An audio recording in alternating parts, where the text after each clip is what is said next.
नमस्कार प्यारे विद्यार्थी और दोस्तों, मैं सुभाष शर्मा पुनः हाजिर हूं आपके सामने एक नई कक्षा लेकर के। जैसा कि आप जानते हैं कि पिछली कक्षा में मैंने आपको विशेषण और उसके विभिन्न भेदों के बारे में बताया था।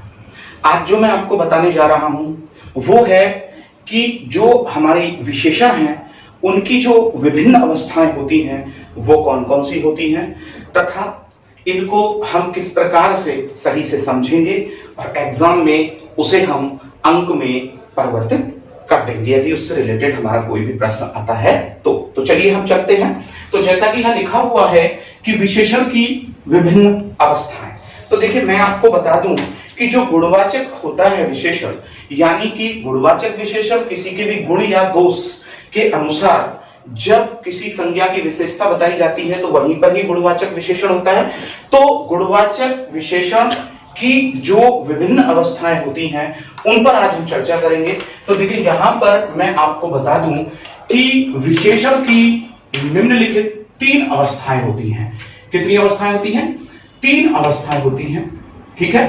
और मैं यहां पर लिखे भी देता हूं विशेषण की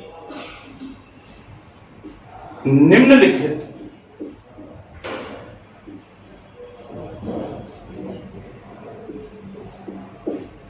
कितनी अवस्थाएं होती हैं?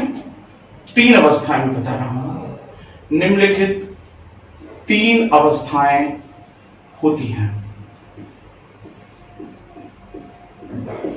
ठीक है। 3 अवस्थाएं होती हैं। बार बार मैं दोहरा रहा हूं कि विशेषण की यदि हम बात करें तो उसके गुण, अवगुण और तुलना के आधार पर अगर हम उसकी बात कर रहे हैं तो गुण और अवगुण को हम 3 अवस्थाओं में बांटते हैं। अब वो 3 अवस्थाएं कौन कौन सी होती हैं? तो देखिए नंबर 1 पर जो यहां पर अवस्था होती है, नंबर 1 पर जो अवस्था होती है वो होती है मूलावस्था। कौन सी अवस्था होती है? मूलावस्था। ध्यान दीजिएगा, मूलावस्था, ठीक है। नंबर 2 की यदि हम बात करते हैं तो नंबर 2 पर जो अवस्था होती है वो हमारी यहां पर होती है उत्तरावस्था। कौन सी होती है? उत्तरावस्था, यानी कि उत्तर अवस्था, ठीक है, उत्तरावस्था, ठीक है। और इसके बाद जब हम बात करते हैं नंबर 3 की, तो तीसरी जो अवस्था होती है विशेषण की वो होती है आपकी यहां पर उत्तमावस्था। कौन सी होती है?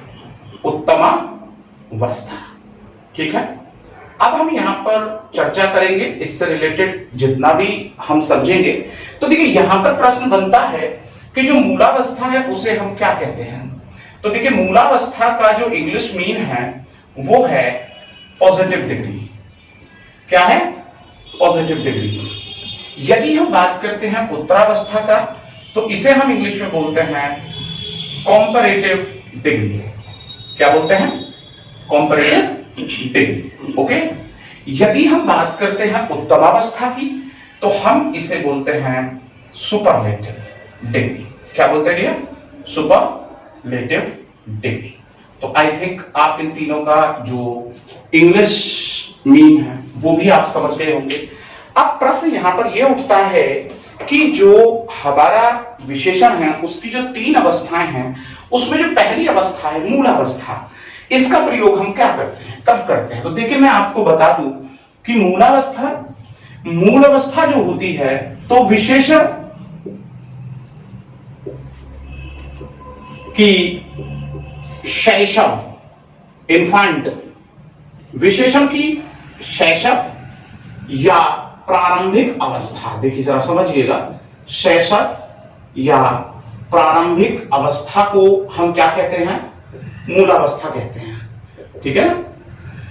मैं फिर से बता दूं कि जो विशेषण की शैशव या प्रारंभिक अवस्था होती है, कोई भी गुण या अवगुण पर आधारित कोई भी शब्द जो बनता है और वो किस अवस्था में होता है? प्रारंभिक अवस्था में होता है, उसकी किसी से भी तुलना नहीं की जाती है, तो उस अवस्था को हम क्या कहते हैं यहां पर? पॉजिटिव डिग्री या विशेषण की मूलावस्था। अब यहां पर प्रश्न बनता है कि फिर ये कॉम्पैरेटिव डिग्री क्या होती है? तो देखिए मैं आपको बता दूं कि जो ये कॉम्पैरेटिव डिग्री यानी कि जो उत्तरावस्था होती है, इसमें जब 2 व्यक्ति जब दो व्यक्तियों या वस्तुओं की, जब दो व्यक्ति या वस्तुओं की उनके पारस्परिक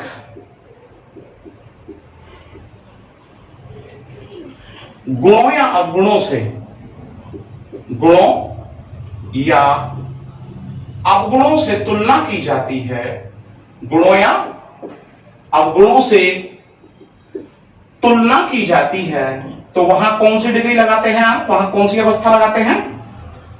वहां पर आप लगाते हैं उत्तरावस्था की जाती है। वहां क्या होती है? वहां पर विशेषण की उत्तरावस्था का प्रयोग किया जाता है। तो आप समझ गए होंगे कि हमने कहा कि जब दो व्यक्तियों या वस्तुओं की उनके पारस्परिक गुणों या अवगुणों से तुलना की जाती है, तो उस स्थान पर हम किस अवस्था का प्रयोग करते हैं? विशेषण की उत्तरावस्था का। और जब हम किसी भी व्यक्ति या वस्तु से तुलना नहीं करते हैं और किसी भी संज्ञा या सर्वनाम को उसके गुण या अवगुण के रूप में विशेषता बताने के लिए प्रारंभिक अवस्था का यूज करते हैं, तो वहां होती है मूलावस्था। अब हम लिखते हैं उत्तमावस्था। तो देखिए, उत्तमावस्था यहां पर कहती है कि जब दो से अधिक, देखिए यहां जरा ध्यान दीजिएगा, जब दो से अधिक व्यक्तियों, यानी इसे हम संज्ञा या सर्वनाम भी बोल सकते हैं, जब दो या दो से अधिक व्यक्तियों या वस्तुओं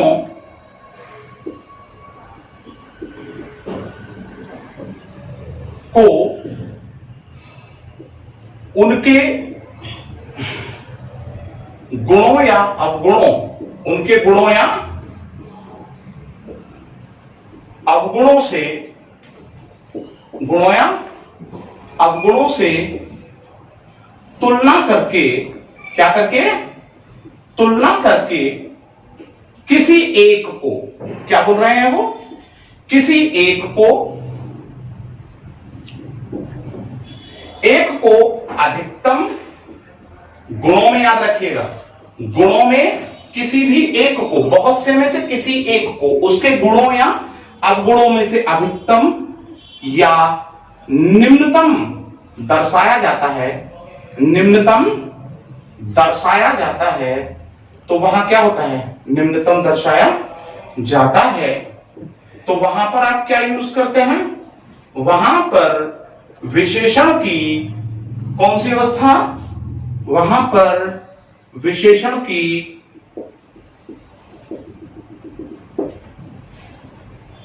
उत्तम अवस्था का, यानी कि सुपरलेटिव जो डिग्री होती है, उसका प्रयोग किया जाता है। तो अभी तक मैंने बताया कि आपने देखा कि हमने कहा कि मूलावस्था क्या है? गुण या अवगुण जब भी किसी संज्ञा की विशेषता के रूप में बताए जाते हैं, यूज किए जाते हैं, प्रयोग में लाए जाते हैं, और उनकी जो प्रारंभिक अवस्था होती है वो क्या कहलाई जाती है? पॉजिटिव डिग्री या मूलावस्था। जब दो के बीच में तुलना करने के लिए किसी भी विशेषण की अवस्था का प्रयोग किया जाता है केवल दो के लिए, तो वहां पर क्या कहलाई जाती है? वो उत्तरावस्था। और जब बहुत से संज्ञा या सर्वनामों में से किसी एक को गुणों या अवगुणों में उच्चतम या निम्नतम दर्शाया जाता है, तो वहां क्या आप यूज करते हैं? उत्तमावस्था का वहां पर प्रयोग करते हैं। अब यहां से आगे प्रश्न बनता है हमारा कि भाई इनका जब हम प्रयोग करें तो इनका प्रयोग हम एग्जाम में कैसे करें, कैसे समझें?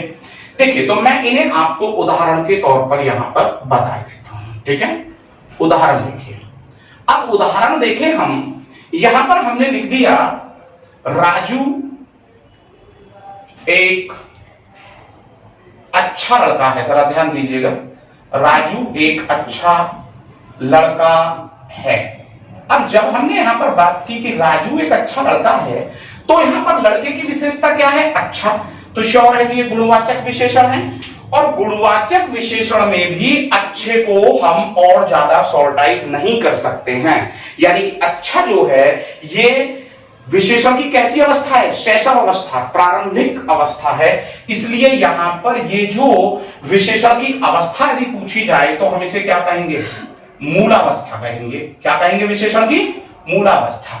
गुणवाचक विशेषण में ये विशेषण की मूलावस्था है। अब यहां से हम दूसरा उदाहरण देखते हैं, और यहां पर दूसरा उदाहरण कहता है वह मेरी अपेक्षा, देखिए जरा ध्यान दीजिएगा, वह मेरी अपेक्षा अधिक लंबा है। वह मेरी अपेक्षा अधिक लंबा है। जरा वाक्य पर गौर दीजिएगा, वह मेरी अपेक्षा अधिक लंबा है। देखिए दो में तुलना हो रही है, एक मैं और एक वह, तो कितने हो गए? दो संज्ञा यहां हो गई, एक मैं हो गया और एक वह हो गया। अब उसमें कहा है कि वह मेरी अपेक्षा अधिक लंबा है। तो जब दो व्यक्ति या वस्तुओं की उनके पारस्परिक गुणों या अवगुणों से तुलना की जाती है तो वहां पर गुणवाचक विशेषण में कौन सी अवस्था का प्रयोग किया जाता है? उत्तरावस्था। तो आपको यह पता होना चाहिए कि ये जो यहां पर दिया है वह मेरी अपेक्षा अधिक लंबा है, ठीक है ना?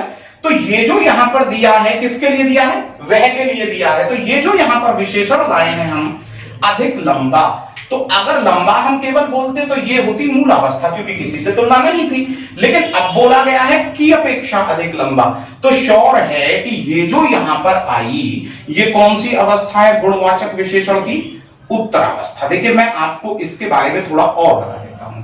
देखिए जब भी हम उत्तरावस्था का प्रयोग करते हैं, देखिए मैं यहां पर स्पेशली आप लोगों को यहां पर बता देता हूं कि जब भी हम विशेषण की उत्तरावस्था का प्रयोग करते हैं दो वस्तु या व्यक्तियों के गुणों या अवगुणों में तुलना करने के लिए, तो हमें वहां पर या तो लगाना होता है की अपेक्षा। देखिए आप समझिएगा क्या लाना पड़ता है? की अपेक्षा धन, क्या लेकर के आते हैं उसके बाद में? विशेषण की मूलावस्था। क्या लेकर के आते हैं? विशेषण की मूलावस्था, ठीक है। और वो बराबर क्या हो जाती है? वो बन जाती है आपकी उत्तरावस्था। इसी में या में भी बोला सकता है। और या में क्या बोलेगा कि एक तो बोला उसने की अपेक्षा, और एक आता है से, और अधिक क्या आ जाता है? अधिक। और धन में क्या आ जाता है वहां पर? विशेषण की मूलावस्था। तो फिर वहां पर क्या बन जाती है हमारी? विशेषण की उत्तरावस्था, ठीक है। इसी में ही तीसरी बात भी वो लेकर के आ सकता है। हम विशेषण की उत्तरावस्था के प्रयोग की बात कर रहे हैं कि वो कितने प्रकार से हमें एग्जाम में दे सकता है। दूसरी बात यह है कि यहां पर वो विशेषण की मूलावस्था आता है। क्या लेकर के आता है? विशेषण की मूलावस्था लेकर के आता है, और उसके तुरंत बाद यहां पर तर प्रत्यय जो है वो इस्तेमाल कर देता है। तो इन तीनों का जब वो प्रयोग कर दे तो समझ लीजिए कि हम वहां पर क्या लेकर के आ रहे हैं? विशेषण की उत्तरावस्था का हम वहां पर प्रयोग कर रहे हैं। चलिए मैं इसी पर ही अभी एक और उदाहरण देता हूं, और उदाहरण है, देखिए यहां पर हम समझते हैं फिर से उत्तरावस्था पर ही। अभी हमने यहां पर उदाहरण दिया कि वह मेरी अपेक्षा अधिक लंबा है, या वह मेरे से अधिक लंबा है, ठीक है ना? वह मेरी अपेक्षा अधिक लंबा है, वह मेरे से अधिक लंबा है, तो दो में तुलना हो गई है। तो आप समझ गए हैं कि यहां पर ये क्या है? ये विशेषण की उत्तरावस्था है। अब हम इस पर और भी उदाहरण जो हैं वो देख लेते हैं। अब देखिए यहां पर वो बोलता है कि रमेश की अपेक्षा, देखिए रमेश की अपेक्षा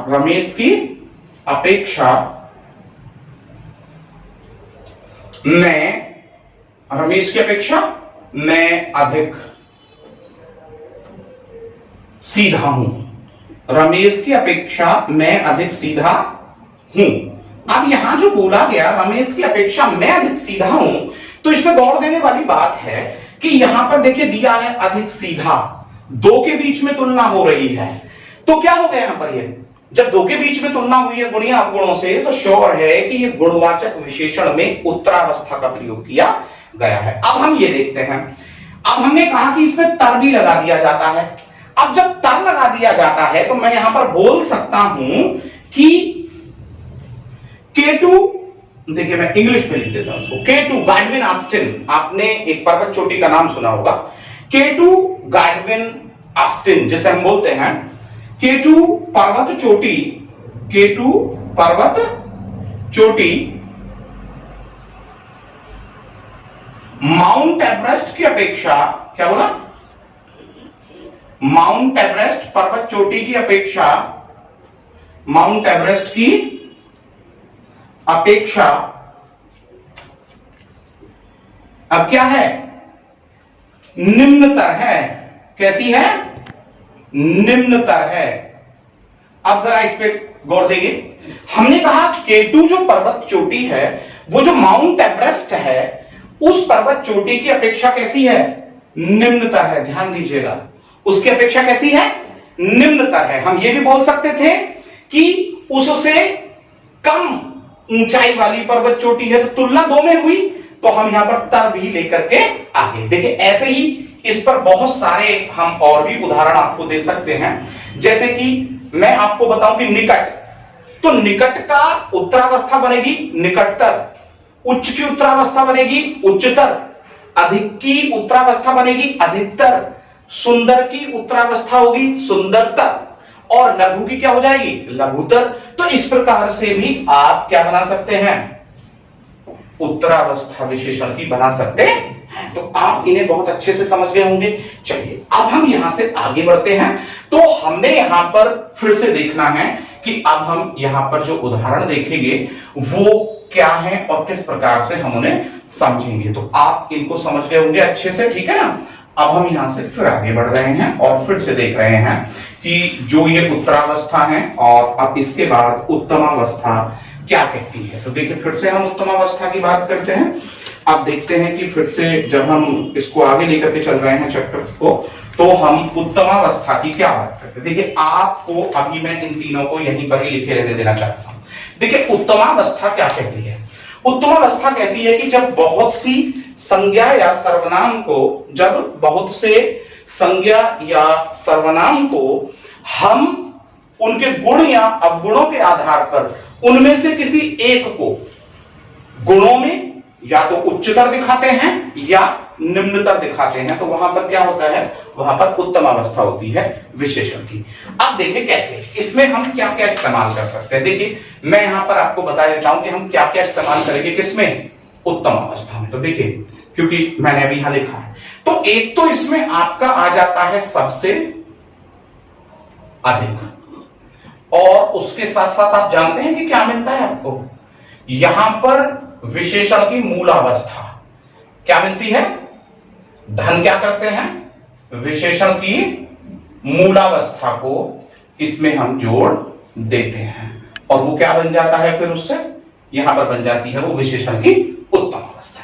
या हम उसमें क्या करेंगे, हम उत्तम अवस्था की बात कर रहे हैं, या हम क्या करेंगे कि यहां पर हम मूलावस्था लेकर के आएंगे। क्या लेकर के आएंगे, मूलावस्था लेकर के आते हैं, और मूलावस्था में हम यहां पर तम प्रत्यय को जोड़ देते हैं। जैसे ही हम यहां पर तम प्रत्यय को जोड़ते हैं तो उससे क्या बन जाती है, वो यहां पर विशेषण की उत्तम अवस्था बन जाती है। चलिए अब हम फिर इनको देखते हैं उदाहरण से। अब देखिए मैं यहां पर एक उदाहरण लिख रहा हूं, और उदाहरण को आप तीनों के रूप में देखिएगा। मैंने यहां पर बोला है अभी आपको कि भाई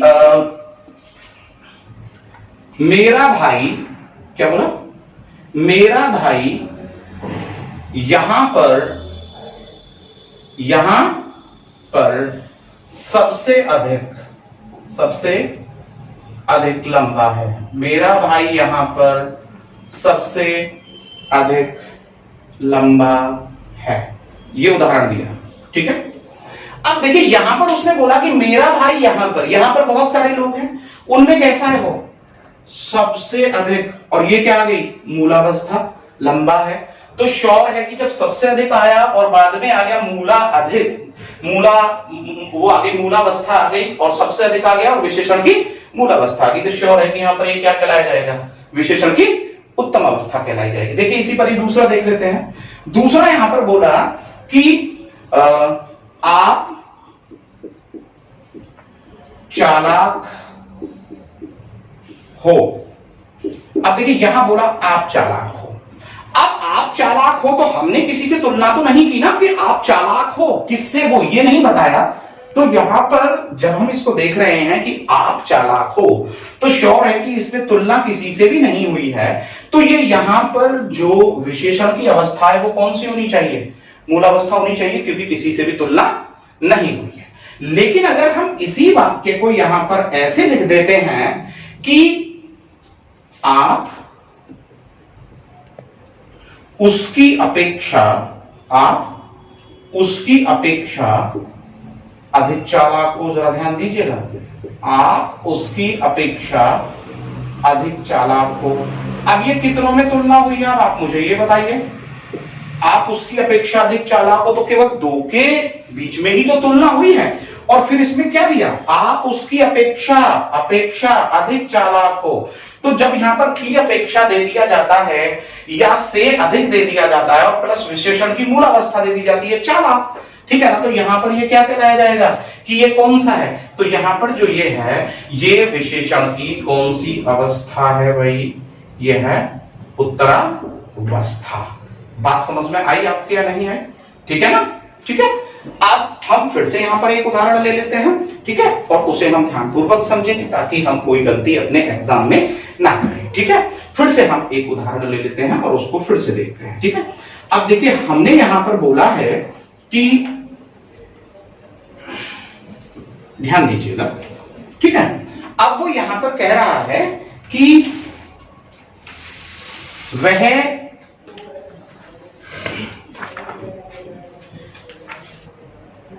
इस कक्षा का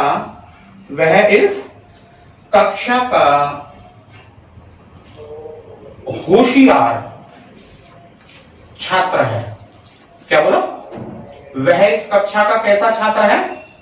होशियार छात्र है। ठीक है, जब वो इस कक्षा का होशियार छात्र है, तो जब वह इस कक्षा का होशियार छात्र है, तो एक बात बताइए, किसी से तुलना तो हुई नहीं है, और होशियार उसका गुण है, छात्र का गुण है, तो श्योर है कि यहां पर ये क्या होनी चाहिए? ये विशेषण की मूल अवस्था होनी चाहिए। लेकिन अगर इसी को ही ऐसे बोल दिया जाता है कि वह हरीश की अपेक्षा या वह हरीश से, या तो हम बोले वह हरीश की अपेक्षा ज्यादा होशियार है। क्या है? ज्यादा होशियार है। ठीक है, जरा बात पे गौर दीजिएगा। अब हमने कहा हरीश की अपेक्षा, या हम कर दे वह हरीश से ज्यादा, हम दो प्रकार से तो लिखेंगे। तो वह हरीश की अपेक्षा ज्यादा होशियार है, तो होशियार की विशेषता क्या है? ज्यादा होशियार। तो श्योर है कि जब ये यहां पर आ गया और दो के बीच में तुलना हुई, तो ये उत्तरावस्था होगी कि नहीं होगी विशेषण की। और अगर हम अब इस वाक्य को ऐसे लिख दें और क्या कहें इसमें कि रमेश सबसे ज्यादा, क्या बोला? रमेश सबसे ज्यादा होशियार छात्र है। क्या?